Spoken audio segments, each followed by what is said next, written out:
وبه نستعين وهو خير ناصر ومعين أما بعد فقد قال الله تبارك وتعالى في كتابه الكريم بسم الله الرحمن الرحيم والكاظمين الغيظ والعافين عن الناس والله يحب المحسنين صلوات على محمد وآل محمد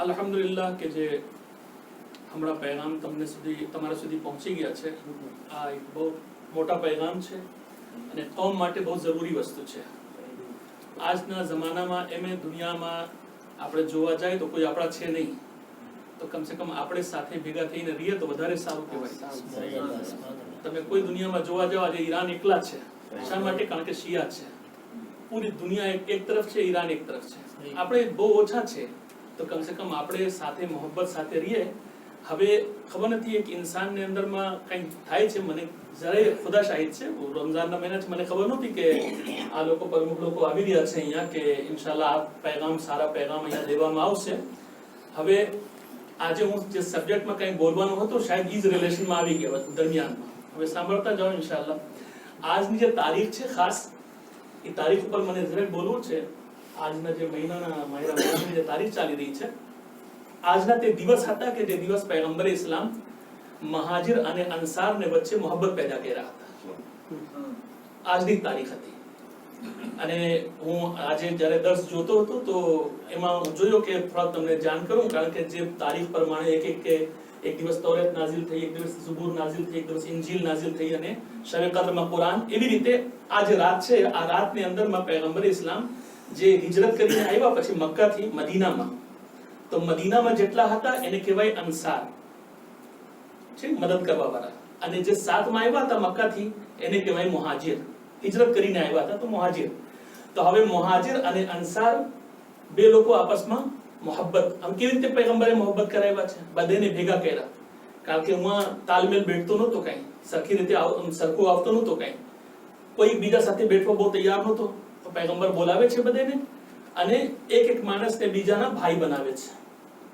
એકબીજાના ભાઈ બનાવે છે હવે એમ તારીખ લખે છે કે જે જેવા હતા એવા ભાઈ બનાવ્યા પૈગંબરે બે માણસને એક જેવા જોયા એક જેવા ભાઈ આ ફલા ફલા એક જેવા ભાઈ તમે એક જેવા ભાઈ એમાં ઉમર વગર બધે હતા એમાં ભેગા બધે હતા હવે છેલ્લે તારીખ કે છે કે મોલાએ કાયનાત છેટે ઉભા રહીને એની આંખમાં આંસુ હતું તો પૈગંબર પૂછે કે અલી તમારી આંખમાં આંસુ શા માટે છે તમે શું કામ રોવો છો તમને શું થઈ ગયું છે પૈગંબર કહે છે કોઈ બચ્યું નથી અલી કહે છે કોઈ બચ્યું નથી બધા એકબીજાના ભાઈ થઈ ગયા છે બસ હું એકલો રહી ગયો છું તો પૈગંબર કહે છે યા અલી અંતા અખી ફિ દુનિયા વલ આખિરા એ અલી તમે મારા દુનિયામાં પણ ભાઈ છો અને આખિરતમાં પણ ભાઈ છો એક સલાવત અલા મુહમ્મદ વ આલે મુહમ્મદ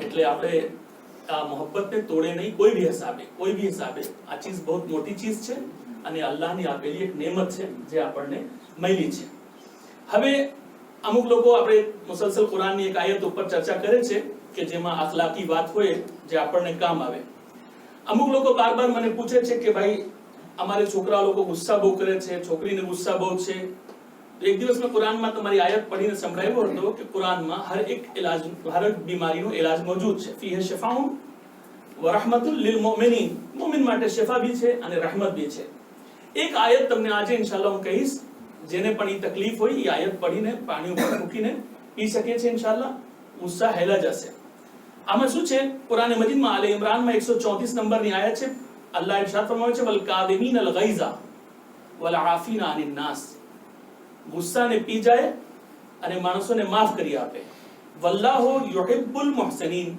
અલ્લાહ ihsan કરવા વાળાઓને દોસ્ત રાખે છે આ આયત બતાડી રહી છે કે ગુસ્સાને હંમેશા ઇન્સાનને પી જવો જોઈએ કારણ કે ગુસ્સા એક એવી વસ્તુ છે જેમાં કહે છે કે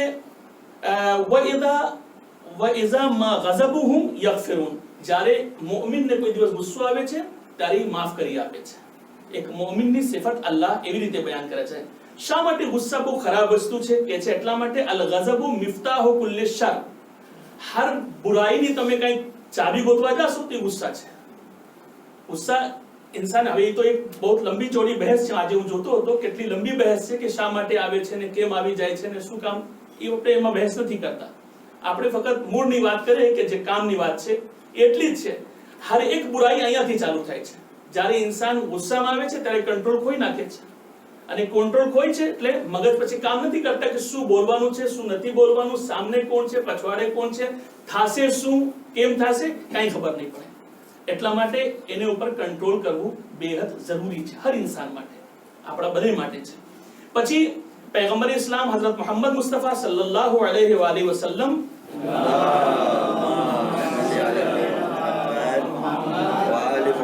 કહે છે કે અલ ગઝબ યુફસિદુલ ઈમાન, ગઝબ છે ઈમાનને ખાઈ જાય છે, ખલાસ કરી નાખે છે. કેવી રીતે? કમા યુફસિદુલ ખલ અલ અસલ, જેવી રીતે મધને અંદરમાં આપણે સુરકા નાખી દઈએ એટલે મધ બગડી જાય, એવી રીતે અગર ઈમાનને અંદરમાં ગુસ્સા નાખી દે તો આ ઈમાન બગડી જાય છે. ઇન્સાન ઈમાન ચાલ્યું જાય છે આહિસ્તે આહિસ્તે કરી, અગર ઇન્સાન પોતાને નફ્સ ઉપર કંટ્રોલ ના કરે. આવો હું તમને એક બે ત્રણ તારીખના એક્ઝામ્પલ દઈને તમારી જહેમતને તમામ કરું. એક નબી છે, એનું નામ છે ઝુલ્કિફલ નબી છે. ઝુલ્કિફલ નબી ને યસા નબી પોતે કહે છે કે અગર કોઈ એક એવા માણસ હોય અમારી બઝમાં જે ગુસ્સા ઉપર કંટ્રોલ કરી શકે છે તો મારા પછી હું એને નાયબ બનાવી નાખું. તો બધે બેઠા હતા, કોઈ ઊભા ન થયા. એક જવાન ઊભા થયા, એનું નામ છે ઝુલ્કિફલ. એ ઊભા થયા કે હું કંટ્રોલ કરી શકું છું ગુસ્સાને. ઓકે, ઠીક છે. હવે જ્યારે વાત થઈ ગઈ એટલે એને લખિતમાં આપી દીધા કે હવે મારા પછી મારા નાયબ તમે છો. અલ્લાહ જનાબે ઝુલ્કિફલને નબી બનાવ્યો. તવજ્જો ચાહું છું તમારી. અલ્લાહ જનાબે ઝુલ્કિફલને નબી બનાવ્યો. હવે હર જગ્યા પર જનાબે ઝુલ્કિફલ પકડે, નફ્સને પકડે કે મને ગુસ્સા નથી કરવાનું, કારણ કે મેં વાદો કર્યા છે કે ગુસ્સા નથી કરવાનો. હવે જનાબે ઝુલ્કિફલ રાતમાં ઇબાદત કરે છે, દિવસોમાં રોજા રાખે છે. તો નોર્મલ છે કે રાતભર ઇન્સાન જાગતા હોય તો દિવસમાં સૂઈ જશે, બરાબર છે ને? અને અગર સોવામાં મીઠી નીંદ આવતી હોય અને કોઈ બાર જગાડે ઉઠાડે તો ગુસ્સો આવે ઇન્સાનને, બરાબર છે ને? એમાં એક શૈતાન હતો, એનું નામ છે અબિયસ. એ શૈતાન કહે છે કે મને જોવું છે કે અલ્લાહને નબીને ગુસ્સો આવે છે કે નથી આવતો. તો એક ઇન્સાનની શકલ ઇખ્તિયાર કરે છે અને પછી જનાબે ઝુલ્કિફલને બાયણા ખટખટાવે છે અને કહે છે કે એક માણસ છે મને મારવા તૈયાર છે, એ મને માર નાખશે. તો જનાબે ઝુલ્કિફલ સુતા હતા, ઊભા થઈને બહાર આવે છે અને કે વ્યાધિ ના કરો, ઓલા બીજાને બોલાવીને લઈ આવતો, તમારે દરમિયાન ફેસલા કરી નાખો. તો ઓલો એ દિવસ તો હાયલો ગયો. બીજા દિવસ ફરી આજે બિચારો સૂતો હતો અને પાછા કટકટ એટલે પાછા જનાબે ઝુલ્કિફલ ઊભા થયા. શું છે ભાઈ, કોણ છો? કે મને ઓલા માણસ છે ને એ કતલ કરી નાખશે, ઓલા મને મારી નાખશે, તમે કંઈક કરો. તો જનાબે ઝુલ્કિફલ પોતાની વીંટી ઉતારીને દે છે કે આ લઈ જાઓ, દેજો. કે તો ઝુલ્કિફલ આપ્યો છે, આવો, એ બોલાવે છે તમને. એ વીંટી લઈ ગયો. પછી બીજા દિવસ પાછા આવી ગયો કે ઓલો વીંટી લઈ લીધું પણ માનતો નથી આવવા માટે. કોણ માણસ છે ભાઈ, મારી વીંટી લઈ લીધું, આવવા માંગતો નથી.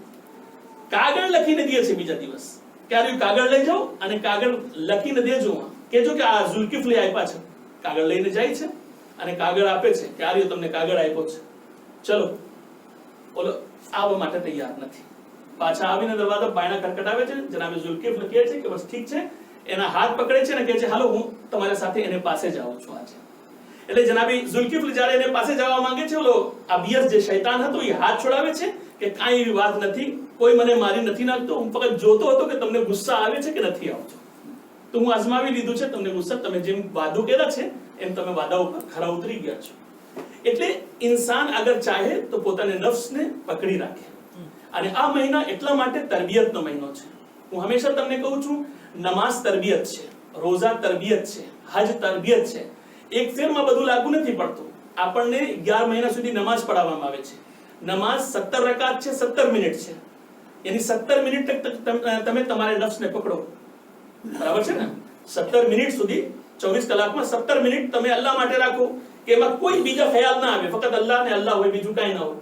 જ્યારે તમારી આદત થઈ ગઈ, રોઝા આવી ગયા. હવે રોઝામાં શું થશે કે 12 કલાક સુધી તમારે નફ્સને પકડો. હવે 17 મિનિટ હતી, હવે 12 કલાક છે. હવે 1 મહિના સુધી 12 કલાક સુધી નફ્સને પકડાવે છે. નફ્સને પકડી રાખો, કોઈ ગુનાહ ના કરે, કોઈ ગડબડ ના કરે, કાંઈ ના કરે. 1 મહિના સુધી તમે પ્રેક્ટિસ કર્યા, 2 મહિના પછી હજનો મહિનો આવી ગયો કે છે 12 દિવસ સુધી નફ્સને પકડો તો પાછા. આ શું છે? આ તરબિયત છે ઇન્સાનની, જે અલ્લાહ તબારક વ તઆલા આપી રહ્યા છે. એટલે આપણે હંમેશા એ બાબતમાં આપણે ધ્યાન રાખીએ કે આપણી તરબિયતમાં ખોટ ના જાય કોઈ દિવસ. અને મોમિનની નફ્સની કિંમત કમ સે કમ જન્નત છે. હવે એક એક્ઝામ્પલ બીજા તમને દેવા માંગુ છું કે ગુસ્સા આવે તો ઇન્સાન ક્યાં સુધી ખમી શકે છે, કેમ કરી શકે છે. જંગે ખંદક, જંગે ખંદકમાં કોણ હતા સામે હઝરત અલી ને? અમ્ર ઇબ્ન અબ્દવુદ. અમ્ર ઇબ્ન અબ્દવુદ સામે હતા ને અહીંયા મૌલાએ કાયનાત હતા. એક બે દિવસ મોરા હું zikr કરી ચૂક્યો છું. એમાં જંગ થતી હતી અને જ્યારે અમ્ર ઇબ્ન અબ્દવુદ ની મૌલાએ કાયનાત ઉપાડીને પટકે છે અને છાતી ઉપર બેસી જાય છે, ત્યારે અમ્ર ઇબ્ન અબ્દવુદ હઝરત અલીની બેઅદબી કરે છે. શું કહે છે? થૂક ઉડાડે છે. અરબમાં બેઇઝ્જતી કરવાનો એક તરીકો કોઈ બી હતો, માણસ થૂકે સામે, થૂકો તો હઝરત અલી સીના ઉપર બેસી ગયા હતા પણ ઉતરી ગયા. થોડીક વાર પછી પાછા આવીને એની ડોક કાપી નાખી અને બે કટકા એને કરી નાખ્યા. હવે બધા એમ પૂછે છે કે યા અલી, જ્યારે તમે સીના ઉપર બેઠી ગયા હતા, એવા મુશ્કેલથી તમે પછાડી શક્યા એને, અને પછી તમે એને ગળાના કાપ્યા, કેવી રીતે છે? તો હવે હઝરત અલીના જુમલા શું છે કે છે, મને ત્યારે ગુસ્સો આવી ગયો હતો, મને ગુસ્સો આવી ગયો હતો એટલે હું ડગી ગયો, પણ જ્યારે ગુસ્સા મારા ઉતરી ગયા, પાછા હું આવીને એના સર કાપી નાખ્યો, કારણ કે મને નથી ખપતા કે અલ્લાહને કામમાં મારા નફ્સ શામિલ થાય. જો ઇન્સાનની સોચ એ જ હોવી જોઈએ. આપણે જે પણ કામ કરે, નાના કરે, મોટા કરે, જેની પણ જિમ્મેદારી છે, હર એક ઇન્સાન અલ્લાહ માટે કામ કરે. નફ્સ માટે કરવાની શું અર્થ છે? કઈ જઝા તો મળવાની નથી. અગર આપણે નફ્સ માટે કામ કરતા હોય કોઈ જઝા નથી એની. મારા અઝીઝો, ચાર માણસો કહે છે વાહ વાહ વાહ વાહ સુબહાનલ્લાહ, થઈ ગયું, પતી ગયું, આપણું બધું થઈ ગયું, પછી કાંઈ નહીં મળે આપણને. મારી છે બહુ સારી તકરીર તમે કરો છો, અલ્હમ્દુલિલ્લાહ, માશાઅલ્લાહ, હું ફૂલી ગયો, પતી ગયું, બધું થઈ ગયું, કાંઈ ન થાય. પછી અહીંયા બધું મળી જાય તો પછી હું શું લેવાનું છે ભાઈ? એટલા માટે જે કામ થાય પણ અલ્લાહ માટે થવું જોઈએ. એટલા માટે આપણે બની શકે જ્યાં સુધી થઈ શકે આપણે ગુસ્સા ઉપર કંટ્રોલ કરીએ, આપણે નફ્સની તરબિયત કરતા રહીએ, ઇસ્તિગફાર કરતા રહીએ. આ મહિના એવા છે કે હું તમને હંમેશા શિખામણ દઉં છું કે કમ સે કમ મોકા મળે એક તસ્બીહ હંમેશા ઇસ્તિગફારની પડતા રહ્યો. મોકા મળે, ટાઈમ મળે છે, મસ્જિદમાં આવો છો, કુરાન નથી પઢી શકતા, કાંઈ વાંધો નથી, કમ સે કમ એક તસ્બીહ, બે તસ્બીહ, ચાર તસ્બીહ બેઠીને ઇસ્તિગફાર ની પઢો. એના ઘણા ઇન્શાઅલ્લાહ ફાયદા છે. અગર કોઈ સવાલ હોય તો તમારી ખિદમતમાં છું, વગરના ફિર ઇન્શાઅલ્લાહ કાલે. જી